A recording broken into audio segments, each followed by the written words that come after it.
Hello, welcome to Yoga How To. How's it going? We're joined by a special guest today. Reveal. Hello, this is my lovely wife, Laura Lance. We're going to talk about music again today.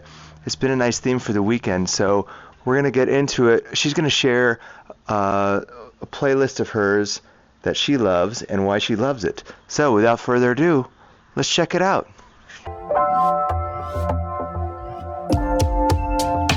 Okay, what playlist are we talking about today? Today we're going to talk about one called Papaya con Tajín. What does that even mean? Often my playlists are kind of thematically based off of either current events or something that's happened in our lives, like when we were in Mexico. We ate a lot of papaya con tajín. So that's just a happy memory for me. So I threw that down as the name. So one I tried to do, especially since we were in Mexico.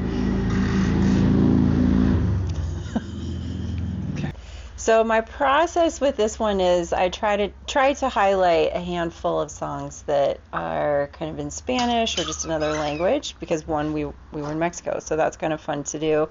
So like the couple Rosalia songs on there. Who else did I put on there?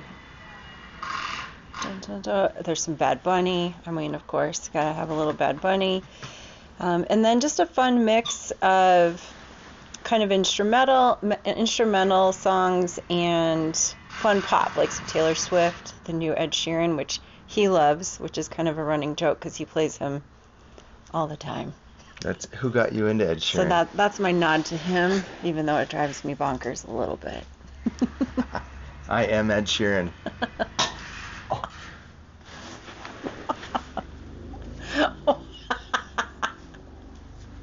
Okay, what else you got on there? Then from here, of course, Phoenix, my favorite band ever. They've got a fun Phoenix song. What song? Artifact. Yep. Love that. Another one, a song you actually introduced me to is Ben Howard's Spirit. I really like that song, even though he sounds like Jose Gonzalez, which is great because he's one of my favorites too. He used to not sound like Jose Gonzalez. But he does now. He does now. Yeah. I introduced you to two other songs on here. Oh, what else? That Bad Bunny song. You did not. And that Taylor Swift song. Absolutely not. You wish. You never heard of Taylor Swift, tell me.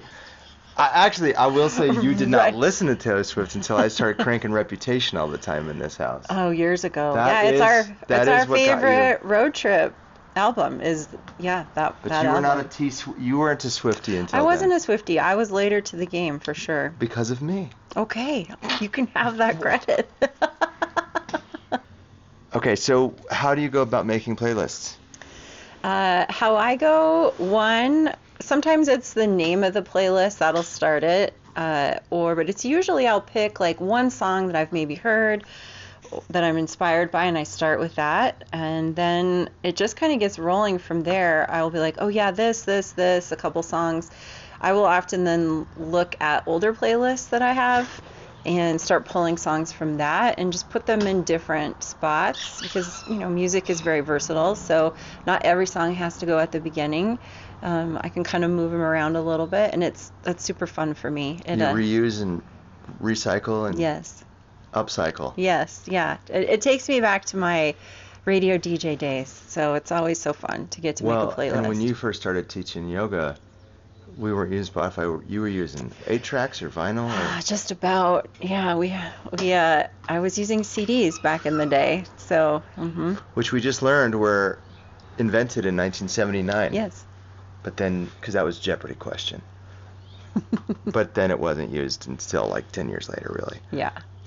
I don't know. I mean, music is just fun. It's kind of whatever moves and inspires me.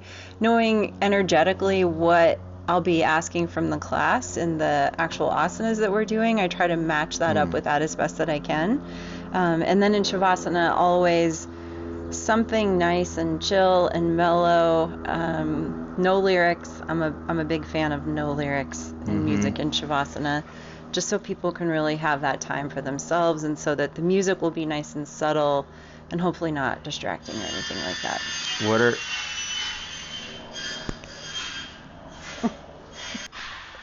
So what are no-nos for you on playlists? Oh, well, I don't love country in a yoga playlist. Hmm. No-nos, I would say, well, especially if you're a newer teacher, but just in general, not like super, super heavy on the lyrics, Hmm. to the point that it's distracting, where when you can't quite tell, is it, what should I be listening to, you, the teacher, or the song? And Hmm. sometimes, like, the voice of the singer can just be too overpowering for the teacher, and so that's kind of a no-no. So I think, like, learning how do you project your voice as a teacher is important, so that if you are going to use something, like, you can do that. Like, your playlist, many people cannot teach to, I think, because you do Hmm. a lot of lyrically heavy songs, but you can. I go straight from Tool to Paul Simon. No, I don't think you do I that. don't do No, that. not so much. Yeah. How do you find new music? Well, I'm always listening for music when I'm like in the grocery store. Something may remind me of like, oh yeah, that song. I love that because now I've been teaching a while. So even Phoenix is played in the grocery store sometimes. And so I'll get reminded of a song or an artist that I like, to being at a restaurant, I mean, Spotify does have good recommendations also. And other teachers, when I take classes, I'll be like, ooh, I love that song. What was that? And that will just kind of take me down a rabbit hole of exploring their music and then leading me to other music from And there. Shazam is your friend. Do you have like a file that you put songs in when you're prepping? Sometime I used to, and I don't anymore. Now I just kind of roll with it and start making a playlist. Wow, you just raw dog it? You just raw dog it like that? Oh my God, raw dogging playlist like that. This is real life, people. Let's look at the other playlist. Because this one was more of a theme. Oh Well, yeah. that one was a theme too, but this one has more of a inspired theme. It was less about like just whatever's happening in life, and this one's more like from another Yes. So thing. this one is called "I'm Coming to the Cottage." So if you know, you know. I think it's Cabin, isn't it? Haha. Yeah, so this is for all my heated rivalry fans. I I'm love the coming to music the was cottage. it was so good. The music was so good. Everything about it was so good. And I was like, I knew immediately when we were watching it that I'd be making a playlist. I'm like, I have to figure out a way to weave a lot of the songs, not all the songs, but many of the songs into it. And it's been really fun. I think the students have. Yeah, let's look at what you put in here. So first one's not, but this one, the It's You, the Peter Peter. I mean, it's That's so straight from the soundtrack. straight from it. All the Things She Said, also, that's a fun one All from the there. things she said running through my head, running through my... Yes. This one's not. This is not enough. That one? Yeah, Is that one. That's the one. Just boiling over with discontent, that song. Then we have this one, C'est Toi. I'm not sure if that's how you say that. It's French. I think this was from there as well. Yeah, C'est Toi. Yeah, that was in there. This like That's Carola such a good Dust was song. It is. so Carola good. Dust, Untitled, Late Sun. Great. Such a good song. And then another Phoenix song, because why not? I mean, Phoenix ends up on most of your playlists. Phoenix or Taylor Swift will often. Are those your Gonzalez, go-to they're- artists? Lately, yeah, definitely. The Yeah. last few years have been. I usually sneak some of them on there, which Hmm. I had someone recently say, like, I love your playlist because I can't wait to know when you're gonna give us a Taylor Swift song. Yeah, I'm trying to think who my go-to playlist is lately. Well, I fear it will probably be the Harry Styles with the new Harry Styles Oh, album. yeah. But it's probably been Ed Sheeran. Let's be real. Yeah. Yeah. Yes. And then Jose Gonzalez, he always gets on there somehow too. Well, Feist, the My Moo Man, that was on. That was such a good one. That was a great one. The So Young, I can't remember if that one was on there. Maybe. Lips, the Baxter Dury. I love Baxter Dury, and there's a couple other songs that I've listened to from them. They're just fun, like in the gym. They're not gonna ever show up on my yoga playlist, but it's fun. Those just other get ones you are. going. But Yeah, Lips can. Is that Lips from the can. movie? Yeah, it's from Or for the show? From the show. Yep. That one is, and I think the next one in French, right, Dumas, is also from there. And then there are Taylor Swift, Cardigan. That was from the Olympics. They played that in the Oh Olympics. yeah, they did. That's right. And then Light Up Mimino. I don't even know how you say that, but that's kind of like starting to wind down, and then the rest is just kind of wind down Shavasana and then post after Shavasana. Yeah. So it was really fun, and there's a handful of teachers at the studio that we all watched Heated Rivalry together, so it was fun to do a group text sharing it with everybody to be like, all right, here we go. So this is like a playlist rivalry. I'm coming to the cottage. So good.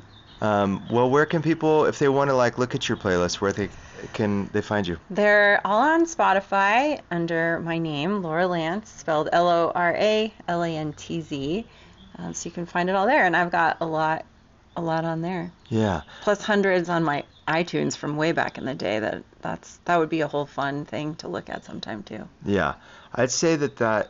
Thanks for talking today on the channel, because You're welcome. first off, we love music, and that's a huge bond for us. Whenever we go to like a vacation or a road trip or something, like we'll make a collaborative playlist called The Thing, and then whatever songs we hear in restaurants or whatever we put on there. But and then sometimes that'll inspire these things. But I'll say that my playlist making over the years, I've had to change a lot of what I listen to make playlists that work well, and it's changed what I like as well. But I am always inspired by your playlist and always think that I make really great playlists, but if I was to ever, the kind of thing when like an artist sees something they like so much, they go, oh, I wish I would have painted that or whatever. I think that oftentimes when I hear your playlist, I'm always like, oh, I wish I would have done this playlist. And then, yeah, I mean, they're rarely ever, there's like, I'm to ever 15 years, I've given you probably less than 10 notes on like, and it's stuff like, that song should just go here or whatever. Yeah. So you've got it pretty dialed after all these years. Yours are great too. I mean, I get inspiration from yours, that's for sure. Yeah. Yeah. Pete's are pretty good. Yeah, Petey boy. Pete's are mostly squeakball. But anyway, we hope you found this fun and interesting today. And if you want to check out these playlists, I'll put a link in the show notes for it.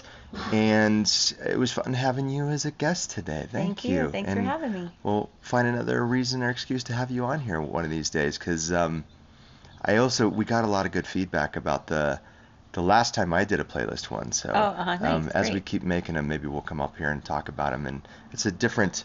It is interesting to see how you think about it differently, because we do have a difference, but I would say we have more in common than not. I think so. Yeah. We kind of, especially in what we agree on what isn't allowed in a playlist for the most part. For us, Yeah, right? yeah, like yeah. that for our personal taste. Yeah. Yeah. So, well, thanks for listening. Like, subscribe, share, follow for the next one. Bye, everybody. Bye.